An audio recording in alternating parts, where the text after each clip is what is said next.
بسم اللہ الرحمن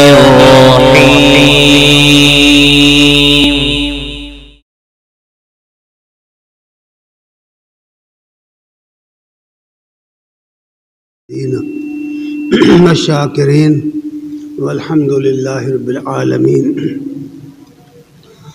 السلام علیکم ورحمۃ اللہ وبرکاتہ۔ ہر قسم کی حمد و ثنا کے لائق اللہ جل شانہ کی ذات کریم ہے، اور بے بہا درود و سلام محمد رسول اللہ صلی اللہ علیہ وآلہ وسلم پر اور آپ کی آل اور اصحاب پر۔ حضرات گرامی قدر، اللہ تبارک تعالیٰ نے یہ دنیا بنائی اور اس میں سب سے بہتر مخلوق انسان کو بنایا، اور انسان کو علم اور عقل، فہم و فراست عطا فرمائی، اور پھر اپنی طرف سے علم وحی کے ساتھ بھی نوازا۔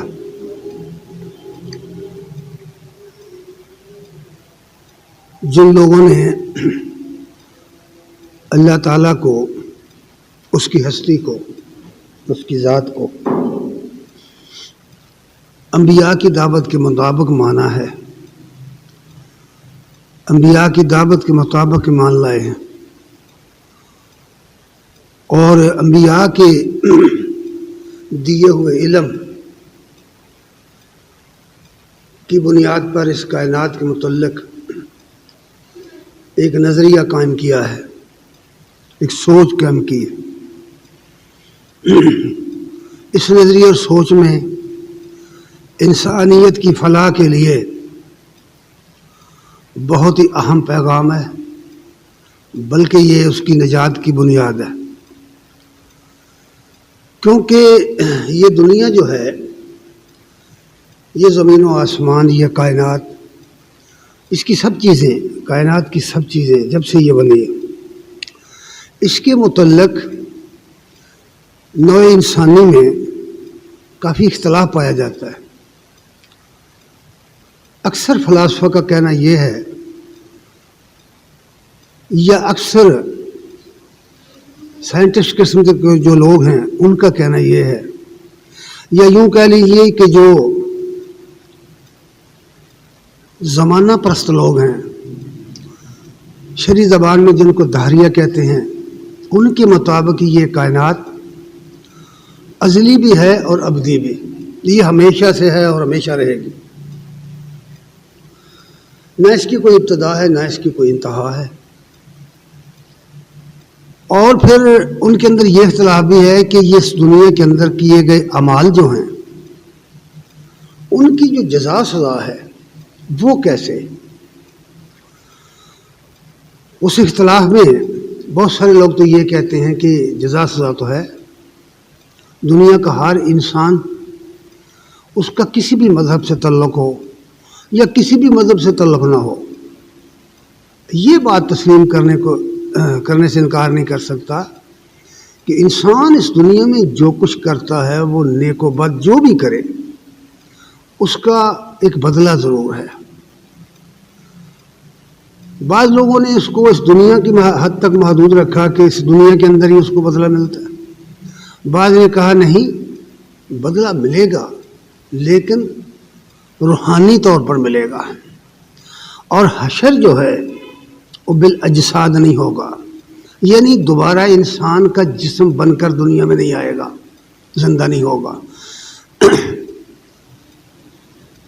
اور جن لوگوں کا یہ خیال ہے کہ حشر بالاجساد نہیں ہے، حشر روحانی ہے، ان میں بہت سارے مسلم سکالر بھی پائے جاتے ہیں، وہ لوگ بڑے بڑے ادیب اور خطیب اور بڑے بڑے کلمکار لوگ پائے جاتے ہیں، انہوں نے اس موضوع پر کتابیں لکھی ہوئی ہیں۔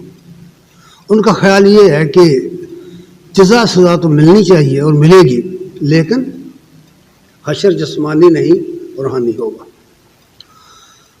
لیکن قرآن مجید اور انبیاء کی دعوت گہری نظر سے اگر آپ اس کا مطالعہ کریں تو تمام انبیاء نے اول روز سے تا نبی آخر زمان یہی بات کہی ہے کہ جزا سزا ہوگی اور حشر جو ہے وہ جسمانی ہوگا، دوبارہ انسان جسم کے ساتھ آئے گا، اور یہ الگ بات ہے کہ اس جسم کی صلاحیتیں کیسی ہوں گی، وہ بہت زیادہ ہوں گی۔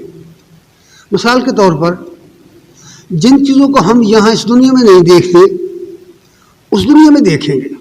ہم یہاں فرشتے نہیں دیکھتے، جنوں کو نہیں دیکھتے، بہت سارے پوشیدہ حقائق جو ہیں ان کو ہم نہیں دیکھتے، اور ہمیں یہ اس دنیا کے متعلق کہا گیا ہے کہ ایمان بالغیب رکھو، لیکن وہاں یہ سب پردے اٹھ جائیں گے، وہاں سب کچھ نظر آئے گا، اور انسانی نظر اتنی تیز ہو جائے گی کہ وہ کروڑوں میلوں تک پہنچے گی، اس کی سماعت بہت تیز ہو جائے گی، یہاں تک کہ جنت کے لوگ جہنمیوں سے اور جہنم کے لوگ جنتیوں سے مکالمہ کریں گے۔ یہ قرآن نے بیان کیا ہوا ہے، سب کچھ ایک دوسرے سے باتیں کریں گے، ایک دوسرے کے حال کو جانیں گے، اس کی بہت ساری آیات۔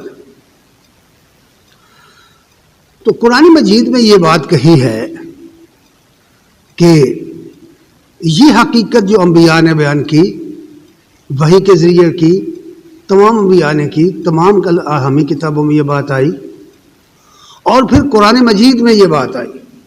آخری نبی محمد رسول اللہ صلی اللہ علیہ وسلم آئے، ان کی بھی دعوت یہی تھی، اور ان پر جو کتاب اتری اس نے بھی یہی بات کہی۔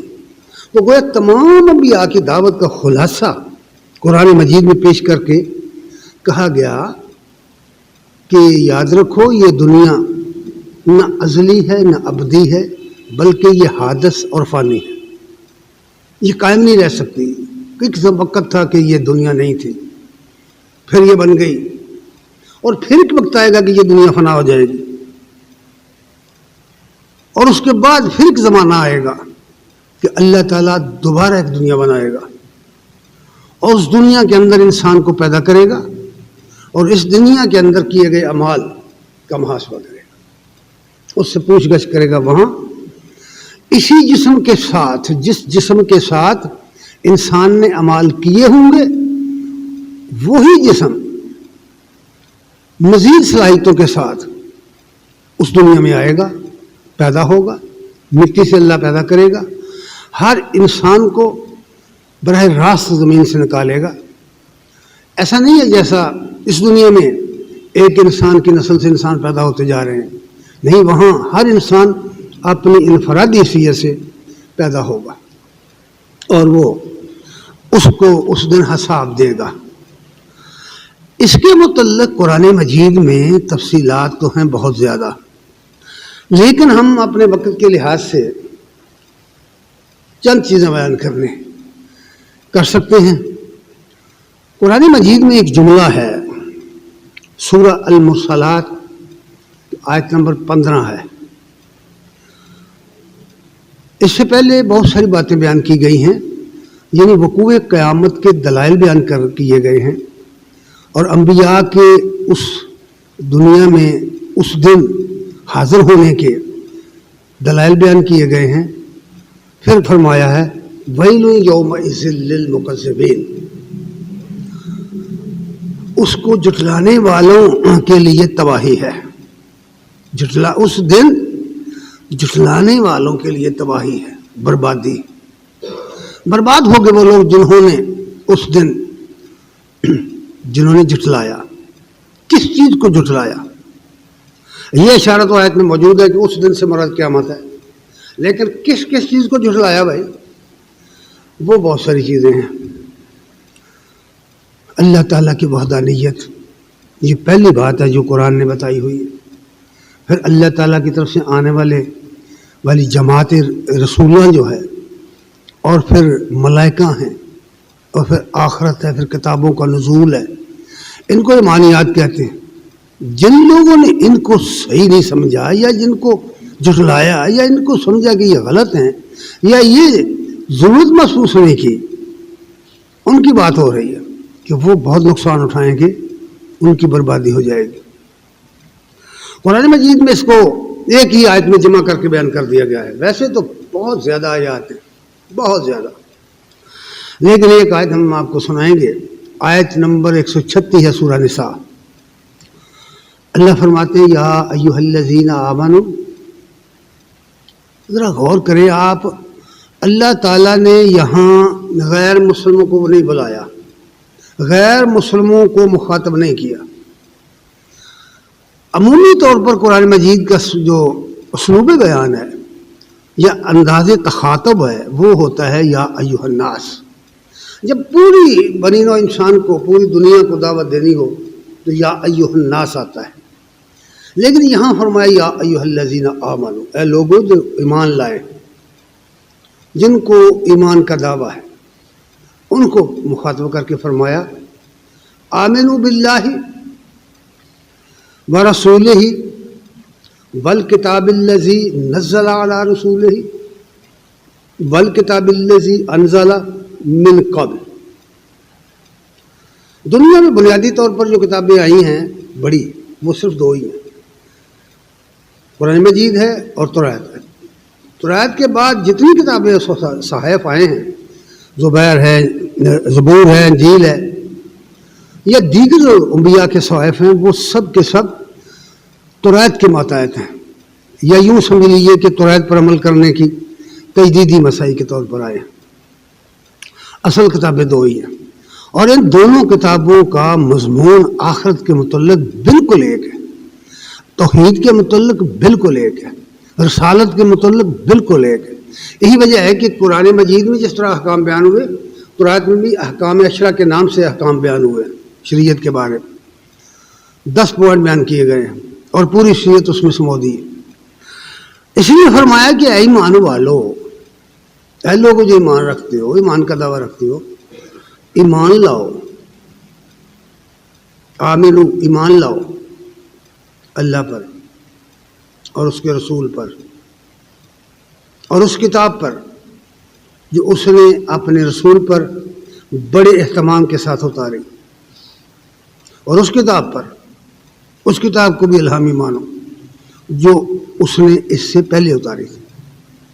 اب ذرا غور کیجیے، یہاں پن پوائنٹ کر کے یہ بات کہی گئی ہے، پتہ چلے کہ اصل میں وہ کون سی باتیں ہیں جن کو نہ ماننے والے، نہ اختیار کرنے والے، نہ تسلیم کرنے والے، جھٹلانے والوں کے لیے اس آخرت کے دن میں سب سے بڑی تباہی ہے، وہ برباد ہو جائیں گے۔ کوئی وہاں سفارش کام نہیں آئے گی، کوئی رشوت کام نہیں آئے گی، کوئی دوستی کام نہیں آئے گی، کوئی رشتہ داری کام نہیں آئے گی، جتنی چاہیں کو لوگ باتیں بنا لیں، لیکن حقیقت یہ ہے کہ وہاں ہر شخص اپنی حیثیت میں پیش ہوگا، انفرادی حیثیت میں۔ اور پھر ساتھ ہی یہ بھی فرما دیا گیا ہے، یعنی بالکل اس کو کلیئر کر دیا گیا کہ شک نہ رہ جائے کہ وہ کون سی باتیں ہیں جن کو جھٹلانے والے، جن کو نہ ماننے والے تباہ حال ہوں گے قیامت کے دن، پن پن کر کے بتایا گیا ہے۔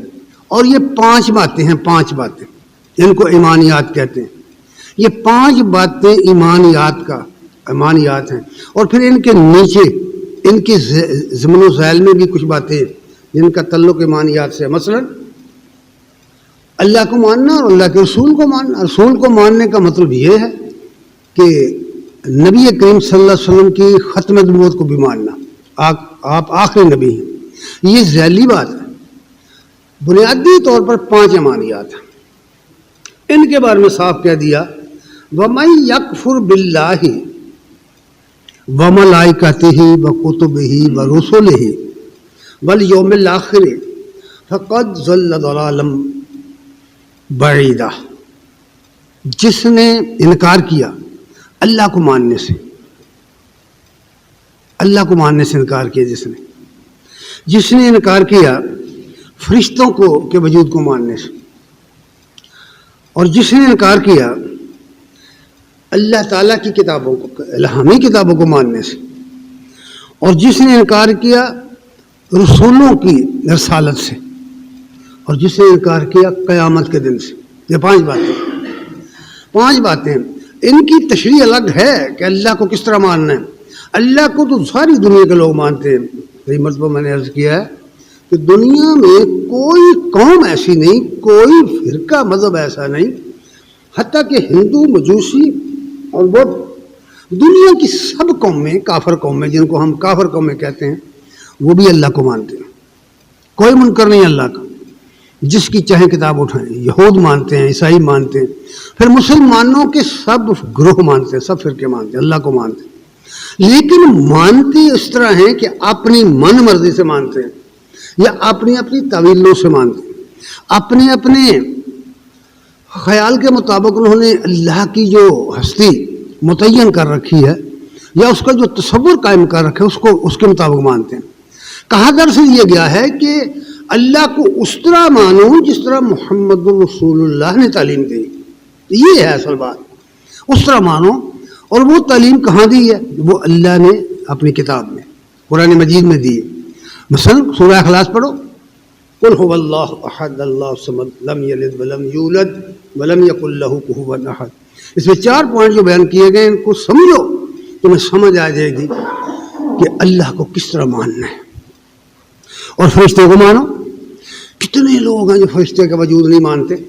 غیر مسلموں کی بات نہ کرو، خود مسلمانوں کے اندر بہت سے لوگ ایسے ہیں اور بڑے بڑے ادیب ہیں اور بڑے بڑے وہ قلم کار ہیں، اسکالر ہیں، جو فرشتوں کے وجود کو نہیں مانتے. فرشتوں کے وجود کو نہیں مانتے. اس پر کتابیں بھری پڑی ہیں. اور وہ مذہبی لوگ ہیں جو نہیں مانتے، اپنے آپ کو مذہبی کہتے ہیں، اپنے آپ کو دینی کہتے ہیں. وہ مفسر ہیں، بڑے بڑے مفسر. تو فرمایا گیا کہ فرشتوں کو مانو، ان کے وجود کو مانو. یہ انسان اور اللہ کے درمیان کی کڑی ہے، اس کے بغیر دین حق نہیں چلے گا.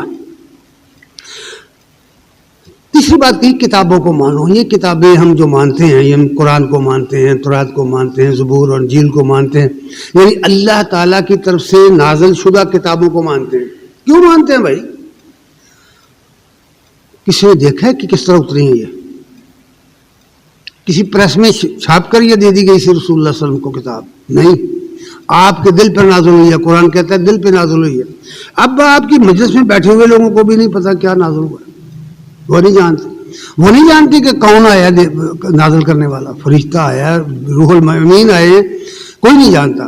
تو مطلب یہ نکلا کہ جو لوگ نبی کریم صلی اللہ علیہ وسلم کو سچا مانیں گے وہ اس کتاب کو مان سکتے ہیں، کیونکہ قرآن مجید میں ایسے حقائق بیان کیے گئے ہیں، بلکہ ایسی ایسی باتیں بیان کی گئی ہیں جن کو آپ کی سائنس گرفت نہیں کر سکتی، آپ کی عقل میں وہ نہیں سما سکتی. اس میں اللہ کی ذات بھی ہے، فرشتے بھی ہیں، حشر نشر کی ساری باتیں بھی ہیں. وہ ہم مانتے ہیں کہ اس لیے کہ اللہ کے رسول سچے ہیں، صادق اور امین ہیں. تو انہوں نے ہمیں کہا ہے، بتایا ہے کہ اللہ نے یہ کتاب مجھ پہ اتاری. اور پھر ہمیں اگر رسولوں کو مانو. رسول جتنے دنیا میں آئے ان کے نام ماننے والے یہی تو کہتے تھے کہ بھئی تمہارا اور ہمارا کیا فرق ہے؟ تم بھی کھاتے پیتے ہو، بیوی بچے رکھتے ہو، تجارت کرتے ہو، کاروبار کرتے ہو، ساری زندگی کے مسائل جو تمہارے ہیں ہمارے ہیں وہی تمہارے ہیں. جو ہم کھاتے ہیں وہ تم کھاتے ہو، جو ہم پیتے ہیں تم پیتے ہو. پھر تمہارا اور ہمارا فرق کیا ہے؟ انہیں بتایا گیا کہ فرق تمہارا ہمارا یہ ہے کہ تمہارے پاس وہ علم نہیں آیا جو نبی کے پاس، رسول کے پاس آتا ہے. اللہ تعالیٰ نے جو وحی نازل کی ہے اپنے نبی پر، اپنے رسول پر، دیگر انبیاء پر، وہ علم تمہارے پاس نہیں آیا. بس یہی فرق ہے. وہ علم کے لحاظ سے تمہارے سے اعلیٰ ہو گئے ہیں، عرفہ ہو گئے ہیں، تمہارے رہنما بن گئے ہیں. ان کی بات مانو. اور دلائل سے اور تجربے سے اور مشاہدے سے ثابت ہو گیا کہ انبیاء نے جو باتیں پیش کی ہیں، جو علم پیش کیا، جو دین پیش کیا، جو طریقے زندگی سکھایا، اس میں کوئی غلطی نہیں ہے. تجربے سے ثابت ہو گیا، مشاہدے سے ثابت ہوا کہ ان کی کوئی بات غلط ثابت نہیں ہو سکی. جو کچھ بھی کسی نے سوال کیا اس کا حل بتایا، زندگی گزارنے کا ڈھنگ بتایا، اور ایسا ڈھنگ بتایا جس سے زندگی بالکل محفوظ ہو جائے. یہ دنیا کی زندگی، دین سارا اس دنیا کی زندگی کو مشکلات سے بچانے کے لیے آیا ہے. اس دنیا کی زندگی کو کامیاب بنانے کے لیے دین آیا ہے. دین میں جتنی باتیں ہیں اس دنیا کے اندر انسان اگر ان باتوں کو فالو کرے، ان پر ایمان لائے، ان پر عمل کرے، تو بہت ساری مشکلات سے، بہت سارے مصائب سے بچ سکتا ہے۔ خرابی یہ ہے کہ ہم ان چیزوں کو مانتے نہیں، اور مانتے ہیں تو ان چیزوں پر عمل نہیں کرتے۔ ہماری خواہشیں، ہماری کمزوریاں، ہماری غلطیاں ہمیں نقصان پہنچا دیتی ہیں۔ اور اسی طرح فرمایا کہ والیوم الآخر، قیامت آئے گی۔ بھئی یہ جو روز جزا ہے نا، نیکی اور بدی کا بدلہ، یہ ایک ایسا عمل ہے، ایسی بات ہے جس کا انکار کوئی دنیا کا انسان نہیں کر سکتا، کیونکہ ہر شخص جو کرے گا وہ جانتا ہے کہ اس کا بدلہ پائے گا۔ اگر اس نے ٹھیک کام کیا ہے تو اس کو انعام ملے گا، اگر اس نے غلط کام کیا تو اس کو سزا ملے گی۔ یہ ہماری پوری دنیا جو ہے، روئے زمین جس پہ 200 سے زیادہ ممالک ہیں، ان کی تمام سلطنتیں، دنیا کے سب معاشرے، مسلم یا غیر مسلم، اس اصول پر چل رہے ہیں کہ جو کوئی کرے گا اس کا بدلہ پائے گا۔ یہ دنیا کے جتنے قانون ہیں وہ سب اسی بنیاد پر بنائے گئے۔ یہی ایک قدم آگے بڑھی ہے کہ ایک وہ شخص جو اس دنیا میں بڑے بڑے ظلم کر گیا لیکن گرفت میں نہیں آیا، بچ کے نکل گیا، دنیا کے قانون میں وہ قابو نہیں آیا، اتنا شاذور تھا کہ قابو نہیں آیا، بچ کے نکل گیا، تو اس ظلم کا اسے بدلہ نہیں ملنا چاہیے۔ عقل کہتی ہے کہ ملنا چاہیے، کوئی ایسا مقام اور ایسا وقت ہونا چاہیے جہاں اس ظالم کو پکڑا جائے۔ اسی طرح ایک آدمی ساری زندگی خیر کرتا رہا، بھلائی کرتا رہا، لیکن اس کا کوئی بدلہ اسے نہیں ملا،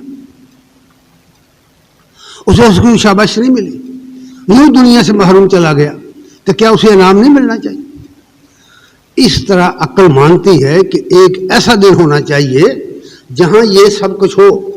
اس لیے اب اختلاف پیدا ہو گیا کہ وہ روحانی ہوگا یا جسمانی ہوگا۔ تو حقیقت یہ جو قرآن کہتا ہے، جو نبی کریم صلی اللہ علیہ وسلم کی دعوت ہے، وہ یہ ہے کہ وہ جسمانی ہوگا۔ قرآن مجید میں جس طرح بیان کی گئی ہے یہ بات، اس طرح حدیثوں میں بیان کی گئی۔ جیسے میں نے عرض کیا نا کہ اس آیت میں کے اندر 5 باتیں بیان کی گئی ہیں کہ جن لوگوں نے ان کو نظر انداز کیا، ان 5 باتوں کو، ان 5 باتوں کو جنہوں نے نظر انداز کیا، وہ اگلی 5 باتوں کو بھی نظر انداز کریں گے۔ وہ اگلی 5 باتیں کیا ہیں؟ وہ ہیں جن کو ہم ارکان اسلام کہتے ہیں، ان کو ایمانیات کہتے ہیں، اور وہ دیگر 5 باتیں جو ہیں ان کو ارکان اسلام کہتے ہیں۔ حدیث میں یہی بات بیان کی گئی ہے۔ ابن عمر رضی اللہ تعالیٰ عنہ بیان کرتے ہیں، رسول اللہ صلی اللہ علیہ وسلم نے فرمایا کہ اسلام کی بنیاد 5 باتوں پر رکھی گئی۔ اول الشہادت، شہادہ، اللہ کے سوا کوئی الہ نہیں ہے، اللہ کے سوا کوئی خدا نہیں ہے، تمہیں ہر مشکل میں کام دینے والا اللہ کے سوا کوئی نہیں۔ یہ پہلی بات سمجھائی۔ اور دوسری یہ بات سمجھائی کہ محمد صلی اللہ علیہ وسلم اللہ کے رسول ہے، اور یہ کلمہ شہادت جو ہم دن رات پڑھتے ہیں، 3 پوائنٹ اس میں بیان کیے گئے ہیں۔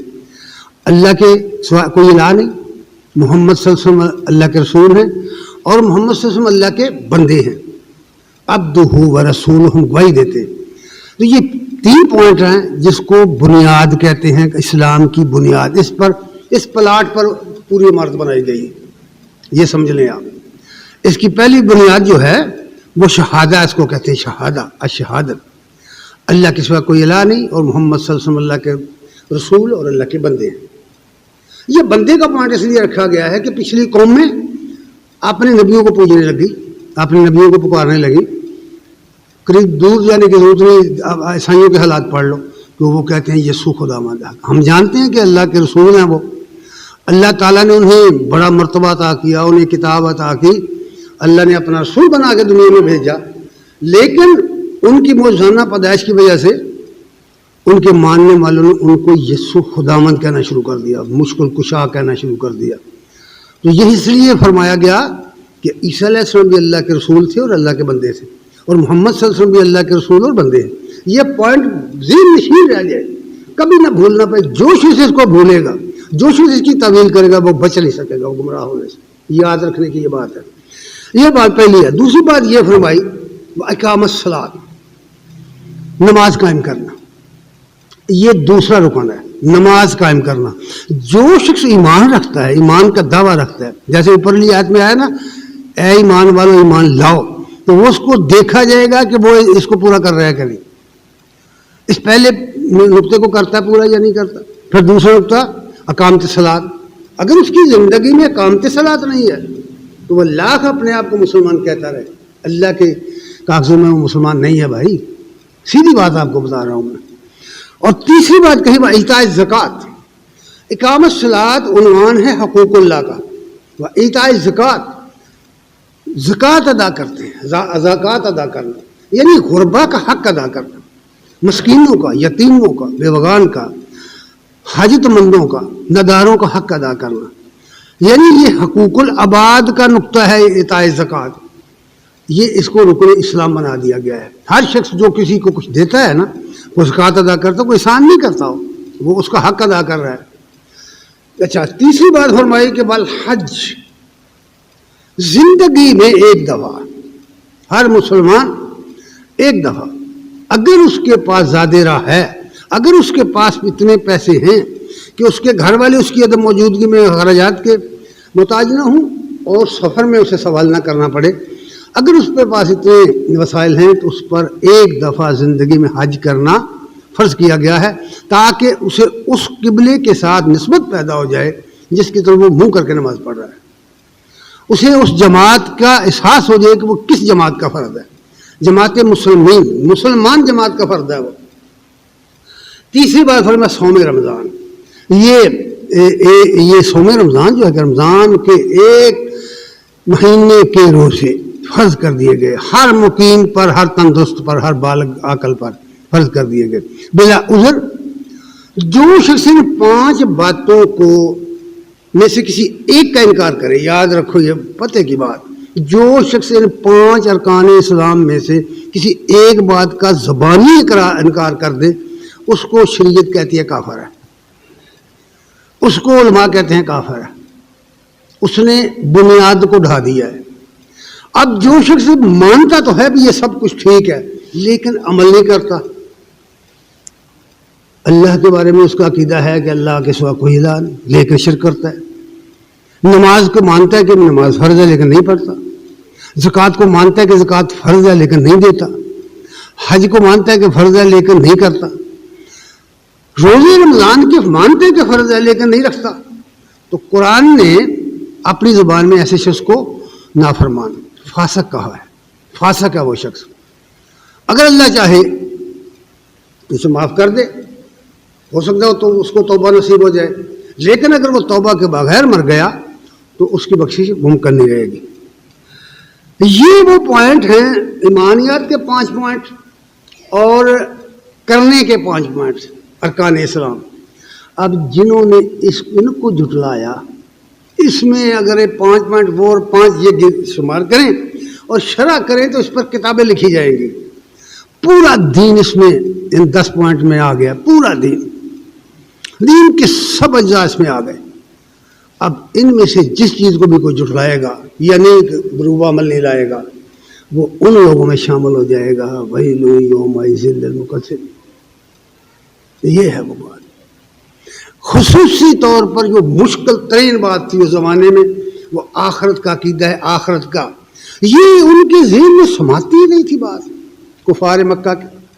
وہ کہتے ہیں کہ یہ آپ آدمی مرتا ہے تو وہ تو گل سٹ جاتا ہے، وہ تو خاک در خاک ہو جاتا ہے، اس کی تو ہڈیاں گل سٹ جاتی ہیں، تو پھر دوبارہ کیسے زندہ ہوگا؟ اس کو پھر بڑے دلائل سے قرآن میں بیان کیا گیا کیسے نہیں ہوگا۔ فرمایا گیا ہے کہ کیا انسان کو یاد نہیں آتا اپنا وہ زمانہ جب ہم نے اس کو پیدا کیا تھا، لم یا کچھ صحیح ہے اور کچھ بھی نہیں صحیح، اس کا وجود تھا ہی نہیں۔ بھائی آج جو مٹی ہے وہاں کبھی زمانہ تھا مٹی بھی نہیں تھی، اللہ نے آدم کو بنایا، مٹی سے بنایا، پھر اس کی نسل چلائی۔ اللہ قادر مطلق جو ہے، اگر اس کا ایمان ہے کہ اللہ ہر شے پہ قادر ہے تو وہ کیسے انکار کر سکتا ہے؟ پھر اس کی دلیل دیتے ہوئے المرسلات ہی کی 7ویں آیت میں کہا انما توعدون لواقع، یاد رکھو وہ دن ہو کے رہے گا، وہ دن آ کے رہے گا۔ یہ اتنی زوردار طریقے سے بات کہی گئی ہے اور اتنی یقین سے بات کہی گئی ہے کہ کوئی جھٹلا نہیں سکتا، ایسا ہی ہوگا جیسا کہا گیا ہے، ایسے ہی ہوگا۔ پھر اس کی جو باتیں بیان کی گئی ہیں وہ بھی اس کی مثالیں دی گئی.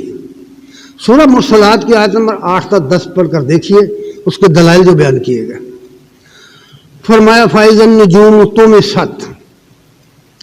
پوچھا ہی جب سوال ہے نا کب ہوگا تو پہلا مرحلہ سب بتایا گیا ہے. پہلا مرحلہ کب ہوگا, کیسے شروع ہوگا. اگر اس طرح کی آپ قرآن کی آیات نکال کر جمع کر لیں پوری ایک کتاب بنتی ہے. قرآن کا 1/3 حصہ اس بات پر ہے, آخرت کے وجود کو ثابت کرنے پر 1/3 حصہ آیا ہے. اس لیے فرمایا کہ وہ اس وقت ہوگا, اس کا آغاز ہوگا جب وہ دن آنا آئے گا. تو اس کی علامات بیان کرتے کہا فائز النجوم طمست, جب ستارے مٹ جائیں گے, بے نور ہو جائیں گے. وَإِذَا السَّمَاءُ فُرِجَتْ, جب آسمان کی بندش ٹوٹ جائے گی یا ٹکڑے ہو کر گر جائے گا, یہ آسمان نہیں رہے گا. وَإِذَا الْجِبَالُ نُصِفَتْ, وَإِذَا الْجِبَالُ نُصِفَتْ, جب یہ پہاڑ جو تمہیں نظر آ رہے ہیں نا روئی کے غالوں کی طرح اٹھتے پھریں. ایک دوسری جگہ فرمایا نا وَيَكُونُ القاریۃ والقاریۃ مَلْقَاریَۃ وَمَا أَدْرَاكَ مَا الْقَاریَۃ یوم یکون الناس کالفراش المبثوث. یوم, جس دن پہاڑ جو ہیں یوں ہو جائیں گے کالعہن المنفوش, جس طرح پنجی ہوئی اون ہوتی, دھنی ہوئی اون ہوتی, اس طرح ہو جائیں گے. اور بار بار قرآن میں کہا گیا کہ یہ بھرپور ریت کی مانند ہو جائیں گے, یہ دھول بن کر اڑ جائیں گے. اس لیے یہ پہلا مرحلہ بیان کیا کہ بھئی پہلا مرحلہ اس طرح شروع ہوگا. پھر آپ قرآن کی آیات پڑھیں بار بار, آخری 30واں پارہ خاص کر پڑھیں, آپ کو پتہ چلے کہ یہ دنیا کا حشر کیا ہوگا اور کیسے ہوگا. یہ پہلا مرحلہ ہے. یہ اس کی فنا کا مرحلہ ہے جو بیان کیا گیا ہے کہ یہ فنا ہو جائے گی بھائی, نہیں یہ باقی نہیں رہ سکتی. جس طرح انسانوں کی عمر ہے, چیزوں کی عمر ہے, اس طرح اس کی بھی ایک عمر ہے, لیکن اس کا پتہ اللہ کے سوا کسی کو نہیں ہے کب وہ پوری ہوگی. دوسری بات یہ کہی کہ اس مرنے کے بعد, اس تہی کے بعد, اس قیامت کے برپا ہو جانے کے بعد پھر کیا ہوگا.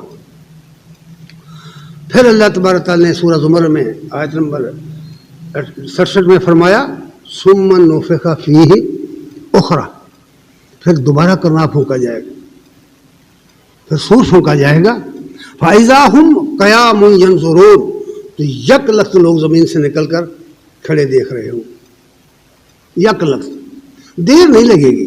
کچھ بنانے کے لیے, کچھ کرنے کے لیے کوئی مٹیریل جمع نہیں کرنا پڑے گا, اللہ کا حکم آئے گا ایک ہی جھڑکی کے ساتھ. یہ دنیا کہ انسان, اس دنیا میں جتنے انسان سب کے سب یک لخت قیام ینظرون, کھڑے ہو جائیں گے اور دیکھتے ہوں گے ایک دوسرے کو.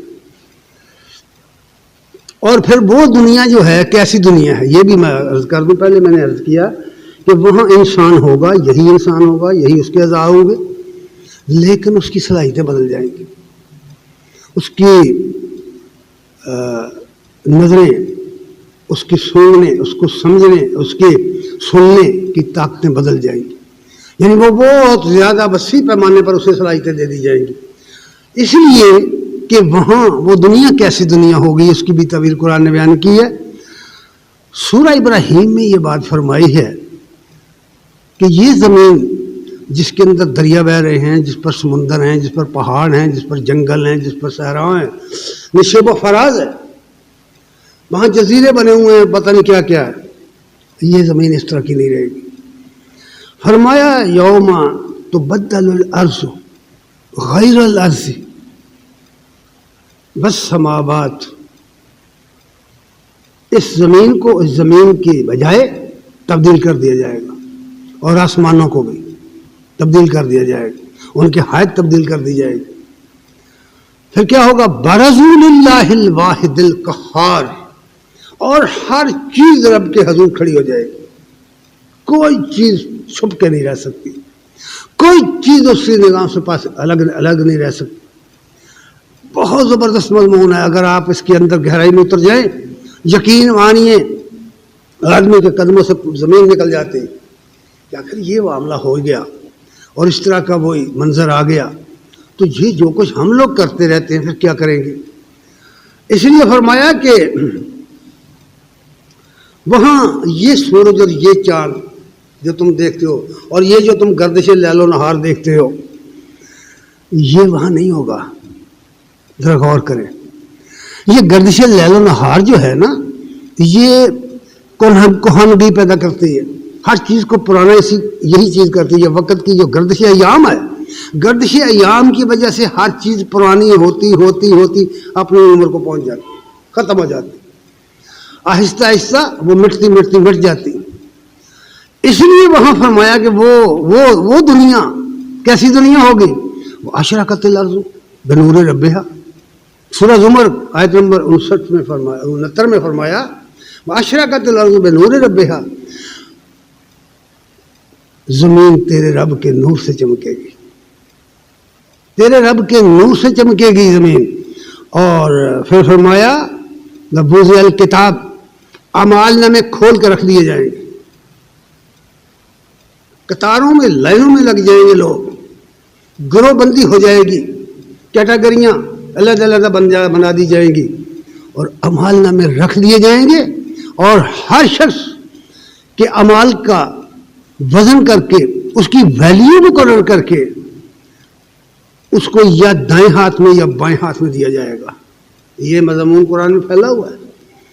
اور فرمایا اعمال نامے رکھ دیے گئیں گے. اب آپ غور کریں, جب لائن لگ جاتی ہے اور ہر شخص کا سرٹیفکیٹ بن کر سامنے آتا ہے کہ لے لو بھائی, آدمی کا دل دھک دھک دھک کرتا ہے کہ پتہ نہیں کیا ہونے والا ہے, اور اس کے چہرے کی رنگت بتا رہی ہوتی ہے کہ یہ کس خوف میں مبتلا ہے, اس کا رزلٹ کتنا غلط آ رہا ہے, اس کا جو ماضی ہوتا ہے اس کے سامنے ہوتا ہے. وہاں وہی بچیں گے جو اللہ کی توحید پر ایمان لا کر گئے. سورہ ابراہیم میں اس کو بالتفصیل بیان کر دیا گیا ہے. قرآن پڑھا کرو, چھوڑ دو دنیا کی کتابیں, چھوڑ دو دنیا کی باتیں اگر ہدایت چاہیے. اس لیے فرمایا ووضع الکتاب وجیء بالنبیین والشہداء, پھر نبیوں کو لایا جائے گا اور گواہوں کو لایا جائے گا. ذرا فرمائیے قرآن مجید کو دوسری جگہ سے پڑھ کر دیکھیے, سورہ المائدہ کی آخری رکوع دیکھیے, آخری دور کو. اللہ فرماتے ہیں کہ یاد کرو وقت جب اللہ رسولوں کو جمع کر کے پوچھے گا بتاؤ تمہیں کیا جواب دیا تمہاری قوموں نے. پوری تفصیل ہے. پھر عیسیٰ علیہ السلام کی حاضری اللہ کے دربار میں پیشی کا پورا تذکرہ آیا ہے. اور اللہ فرمائے گا کہ اے عیسیٰ, کیا تو لوگوں کو کہتا تھا کہ مجھے اور میری ماں کو خدا مانو؟ وہ کہیں گے یا اللہ, جس بات کا مجھے حق ہی نہیں تھا وہ میں کیسے کہہ سکتا ہوں؟ اے اللہ, جو کچھ میں نے کہا وہ تو وہی ہے جو تو نے مجھے حکم دیا تھا. میں ان لوگوں کا اس وقت کا ذمہ دار ہوں جب تک میں ان کے اندر رہا. جب تو نے مجھے فوت کر دیا تو پھر مجھے نہیں پتا یہ کیا کرتے رہے میرے بعد. یہاں عقائد بڑے عجیب و غریب بنائے ہوئے ہیں کہ یہ امت کے اعمال پیش ہوتے ہیں فلاں ڈمکا, اور نہیں بھائی ایسا نہیں ہے. قرآن نہیں اس بات کا ساتھ دیتا. اس لیے فرمایا کہ انبیاء کو لایا جائے گا تاکہ وہ اپنی کام کو, اپنی دعوت کو, اپنی شہادت کو لوگوں کے سامنے رکھ دیں کہ اے اللہ, ہم نے تیرا دین ان کو پہنچایا تھا. وہ حجۃ الوداع کے خطبے میں نبی صلی اللہ علیہ وسلم نے فرمایا تھا, لوگوں الا هل بلغت, بتاؤ کیا میں نے اللہ کا دین پہنچا دیا تم تک؟ قالوا بلا یا رسول اللہ, مان گئے ہاں یا رسول اللہ, تو آپ نے اللہ کا دین پہنچا دیا. تو قیامت کے دن میں یہی ہوگا کہ اللہ میں نے تو جو تو نے مجھے پیغام دیا تھا ان کو پہنچا دیا. اب انہوں نے اس کو کس طرح استعمال کیا, کس طرح عمل کیا, نہیں عمل کیا, کس طرح کی وہاں طویلیں کی, اس کا ذمہ دار یہ خود ہے. پھر شہادت گواہ لائے جائیں گے. آپ جانتے ہیں نا ہمارے عقیدے کا یہ حصہ ہے کہ فرشتے ہمارے اعمال نامے لکھتے ہیں, دائیں ہیں بائیں ہیں, کرامن کاتبین ہیں. وہ سارا ریکارڈ لا کر رکھ دیا جائے گا, سارے کا سارا ریکارڈ. فرشتے آئیں گے, گواہ آئیں گے, انبیاء آئیں گے. یہ سب کچھ کا منظر بیان کرنے کے بعد فرمایا وَقُضِیَ بِالْحَقِّ, پھر انصاف کے ساتھ فیصلہ کیا جائے گا. کوئی رو رات کسی کے نہیں کی جائے گی. برحق فیصلہ کر دیا جائے گا، قصہ تمام کر دیا جائے گا۔ وَهُمْ لَا يُظْلَمُونَ، اور کسی شخص پر ذرہ بھر بھی ظلم نہیں کیا جائے گا۔ قرآن مجید کو پڑھتے جائیں، تفسیریں کرنے کی ضرورت نہیں ہے، آپ کو پتہ چلے کہ کیسا منظر ہے جو قرآن نے بیان کر دیا۔ بس یہ فرمایا وَوُفِّيَتْ كُلُّ نَفْسٍ عَمِلَتْ، اور ہر شخص کو جو کچھ اس نے کیا ہے اس کا پورا پورا بدلہ دیا جائے گا۔ گویا کہ وہاں جو کچھ ملنا ہے اعمال کا بدلہ ہے، کسی کے سفارش کام نہیں آئے گی، کسی کے کیا وہ کام کسی دوسرے کام نہیں آئے گا۔ بھلا تزر وازرۃ وزر اخری، کسی کا بوجھ دوسرا نہیں اٹھائے گا۔ الیس للانسان الا ما سعی، انسان کے کام وہی آئے گا جو اس نے خود کیا ہے۔ یاد رکھنے کی یہ باتیں، اس لیے فرمایا وَوُفِّيَتْ كُلُّ نَفْسٍ مَا عَمِلَتْ، جو کچھ کسی انسان نے کیا ہے اس کا بدلہ اسے دیا جائے، پورا پورا بدلہ دیا جائے گا، حق کے ساتھ بدلہ دیا جائے گا، ظلم نہیں کیا جائے گا۔ پھر فرمایا وَهُوَ أَعْلَمُ بِمَا يَفْعَلُونَ، لوگوں جو کچھ تم کرتے ہو اللہ کو معلوم ہے۔ اب دیکھیے جی، اللہ کو تو سب کو معلوم ہے، کوئی شے ہم نہیں چھپا سکتے اس سے۔ پھر فرمایا یہ بات کہہ کے فرمایا وَيْلٌ يَوْمَئِذٍ لِّلْمُكَذِّبِينَ، پڑھو اب آیت، سورہ مرسلات کی یہ آیات ہیں۔ میں نے بار بار اس کو، قرآن مجید نے بار بار اس کو استعمال کیا ہے سورہ مرسلات کے اندر۔ وَيْلٌ يَوْمَئِذٍ لِّلْمُكَذِّبِينَ، ان باتوں کو جھٹلانے والوں کی اس دن تباہی ہے، اس دین کی باتوں کو، ان اصولوں کو جھٹلانے والوں کی۔ اور پھر فرمایا کہ وہ دن جیسے پہلے عرض کیا کس طرح آئے گا، اس کی مثالیں دی کہ اس کا پہلا مرحلہ پھر دوسرا مرحلہ۔ کیوں وہ دن مقرر کیا گیا ہے، دن وہ مقرر کیوں کیا گیا ہے؟ یہ بھی ایک مغالطہ ہے لوگوں کو کہ شاید اعمال کا بدلہ کہیں اور بھی ملتا ہے۔ بالکل نہیں، بالکل قرآن کے خلاف ہے یہ بات۔ قرآن یہ کہہ رہا ہے وَإِذَا الرُّسُلُ أُقِّتَتْ، وہ دن اس دن کے لیے مقرر کیا گیا ہے جب رسول بلائے جائیں گے اور ان کی شہادت قائم کی جائے گی امت پر، اپنی امت پر وہ گواہ بن کر آئیں گے۔ اور پھر فرمایا لِأَيِّ يَوْمٍ أُجِّلَتْ، یہ دن کیوں مقرر کیا گیا ہے؟ لِيَوْمِ الْفَصْلِ، تاکہ فیصلہ کر دیا جائے۔ تو گویا فیصلے کا دن قیامت کا دن، قیامت کا دن فیصلے کا دن ہے۔ اس لیے یہ بات فرمائی کہ لوگوں اس دن، فیصلے کے دن کیا ہوگا؟ اس دن تباہی ہے جھٹلانے والوں کے لیے۔ وہ دن آنے سے پہلے پہلے، وہ وقت آنے سے پہلے پہلے ارشاد رب العالمین ہوا وَأَنِيبُوا، سورہ زمر کی آیات ہیں یہ بھی، وَأَنِيبُوا إِلَىٰ رَبِّكُمْ، اور اپنے رب کی طرف پلٹو، اپنے رب کی طرف رجوع کرو، اپنے رب کے حضور آؤ، اپنے رب سے معافی مانگ لو۔ وَأَسْلِمُوا لَهُ مِن قَبْلِ أَن يَأْتِيَكُمُ الْعَذَابُ ثُمَّ لَا تُنصَرُونَ، اور سر تسلیم خم کرو، اسلام قبول کرو، عطایت قبول کر لو اس دن کے آنے سے پہلے پہلے، جب عذاب الہی کو تم دیکھ بیٹھو گے۔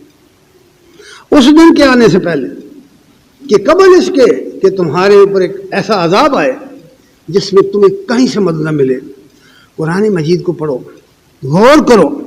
وَاتَّبِعُوا، دوسری بات یہ فرمائی انیبو، رجوع کرو۔ رجوع کرنے کے لیے بہت ساری باتیں سوچنی پڑتی ہیں، میں کیا کروں، کیسے کروں، طریقہ کیا ہے، یہ ہے نا باتیں کہ میں فلاں کام کو کس طرح کروں، اللہ کے توبہ کس طرح کروں، اس کے بتائے ہوئے اعمال کس طرح کروں، نبی صلی اللہ علیہ وسلم کی بتائی ہوئی سنتوں پر کیسے عمل کروں۔ تو اس کے لیے یہ بات کہہ دی وَاتَّبِعُوا أَحْسَنَ مَا أُنزِلَ إِلَيْكُم مِّن رَّبِّكُم۔ تو اللہ تعالیٰ نے جو کلام اتارا ہے اس بہترین کلام کی پیروی کرو۔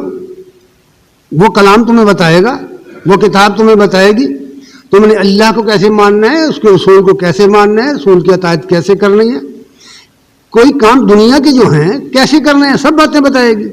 من قبل ان یاتیکم العذاب، قبل اس کے کہ تم پر عذاب آئے بغتتن اچانک جب یہ کشمیر کا زلزلہ آیا تھا نا 2008 میں،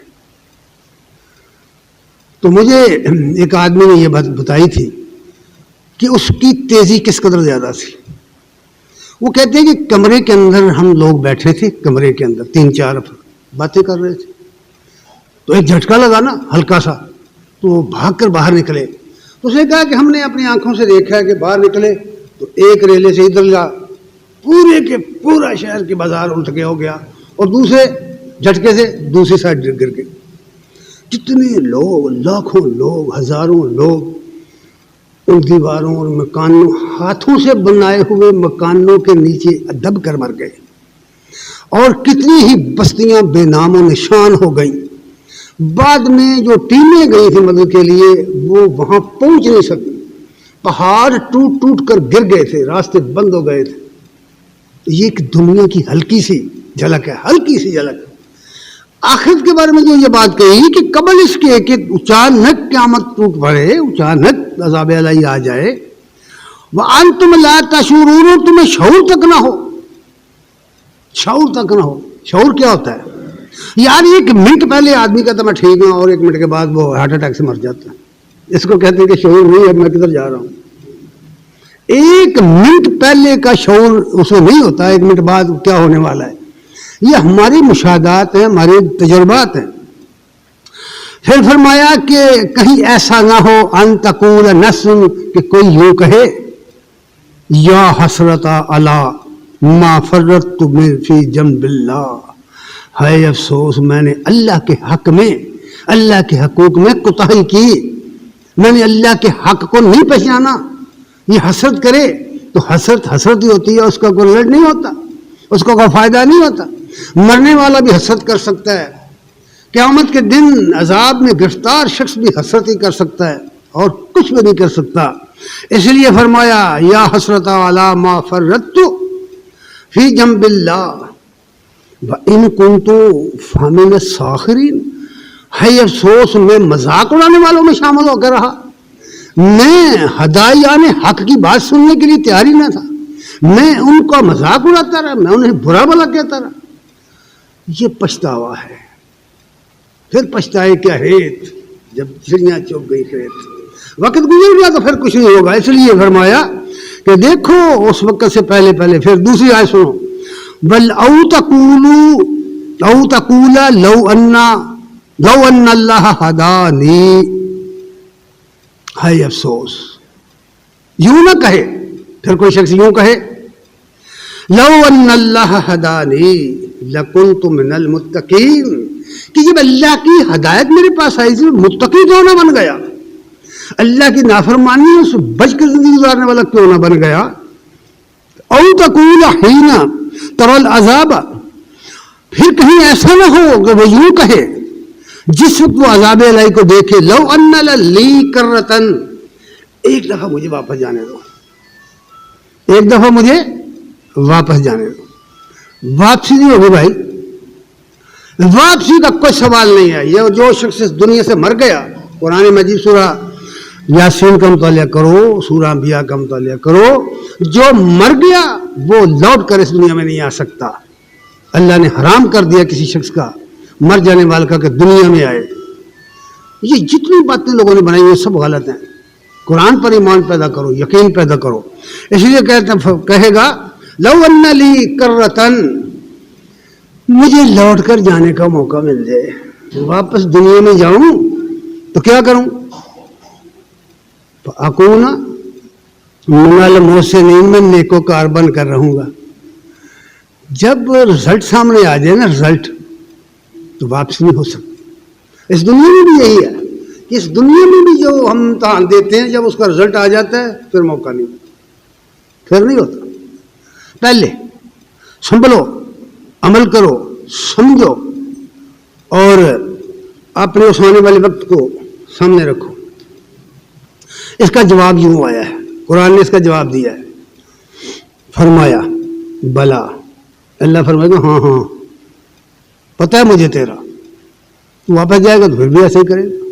عادتیں نہیں بدلا کرتی، خباثتیں نہیں بدلا کرتی، خواہشات نہیں بدلا کرتی، انہیں کنٹرول کرنا پڑتا ہے۔ پر بلا قد جاءتک آیاتی، ہاں تیرے پاس میری آیتیں آئی تھی۔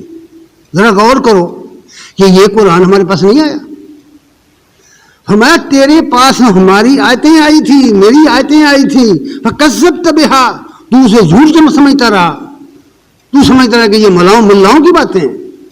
تمہیں کس نے کہا؟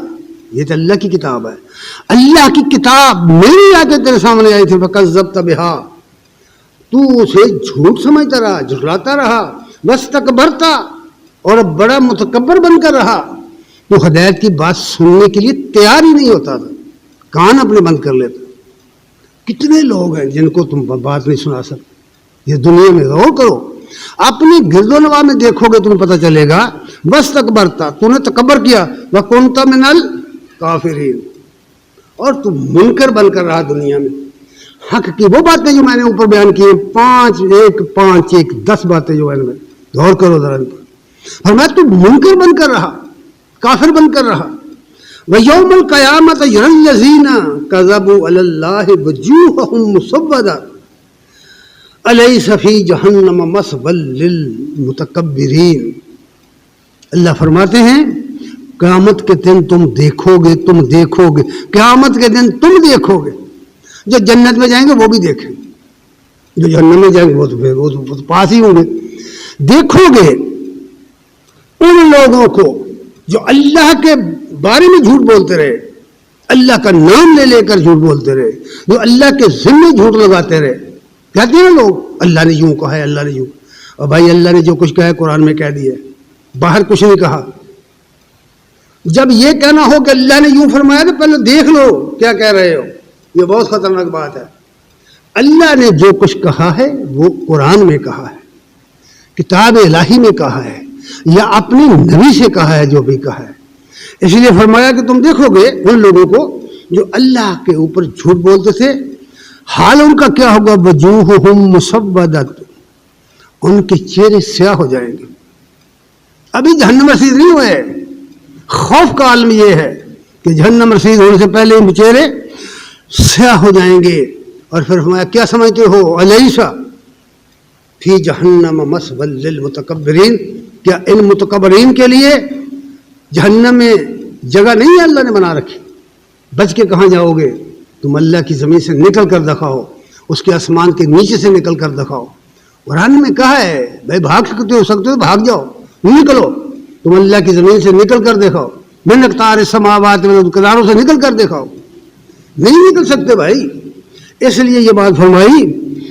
پھر ہوگا اس عمل نامے کے بعد گروہ در گروہ، وسیق الذین کفروا الی جہنم، ان منکرین حق کو گروہ در گروہ ہانک کر فرشتے جہنم کی طرف لائیں گے، زمرہ، گروہ در گروہ لائیں گے، حتی اذا جاؤہا فتحت ابوابہا، یہاں تک کہ جہنم کے دروازے پر جب آئیں گے اور دروازے جہنم کے ان کے لیے کھول دیے جائیں گے، پھاٹک۔ ذرا غور کرو جو قرآن نے نقشہ بنایا ہے، اس کے اوپر غور کرو، اسی تصویر بنا کے رکھ دی ہے، بالکل جیسے ایک گروہ جا رہا ہے اور آگے دروازے جہنم کے کھل رہے ہیں، اور لاٹھی کے ذریعے، ڈنڈے کے ذریعے فرشتے ان کو دھکیل کر لے جا رہے ہیں۔ یہ جس طرح یہاں کبھی پولیس اپنی لاٹھی کے زور پر لوگوں کو ہانک کر لے جاتی ہے، بدماشوں کو، تو فرمایا جب وہ لے کے جائیں گے، فتحت ابوابها وقال لهم خزنتها، تو وہ جہنم کے چوکیدار پوچھیں گے، چوکیدار جہنم فرشتے ان سے پوچھیں گے، منکرین حق سے، الم یاتکم رسل، تمہارے پاس رسول نہیں آئے تھے؟ کیوں بھائی؟ بار بار قرآن میں یہ بات آئی ہے، تمہارے پاس کوئی ڈرانے والا، کوئی سمجھانے والا نہیں آیا تھا؟ تمہارے پاس رسول نہیں آئے تھے؟ منکم، تم ہی میں سے، تم ہی کے اندر سے آئے تھے۔ دنیا کا کوئی گروہ، دنیا کی کوئی قوم ایسی نہیں ہے جس میں ہمیشہ اچھے لوگ نہیں اٹھے۔ پھر انبیاء آئے، پھر ان کی عطایت میں مصلحین آئے جنہوں نے لوگوں کو سمجھایا، اللہ کی کتاب پر سنائی۔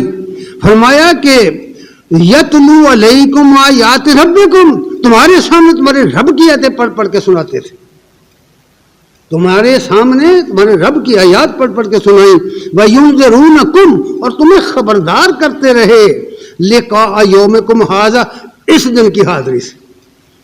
کتنا صاف مضمون ہے قرآن کا، بتائیے مجھے کوئی تفسیر کی ضرورت ہے؟ اس دن کی حاضری سے تمہیں خبردار کرتے رہے، ڈراتے رہے۔ قالوا بلا، کہیں گے ہاں یا اللہ آئے تھے، اے رب آئے تھے، آئے تھے، لیکن ہم ان کو جھوٹا سمجھتے تھے۔ فکذبونا قالوا بلا قد جاءنا، آئے تھے ہمارے پاس لیکن ہم ان کو جھوٹا سمجھتے رہے۔ کیا یہ حقیقت نہیں ہے؟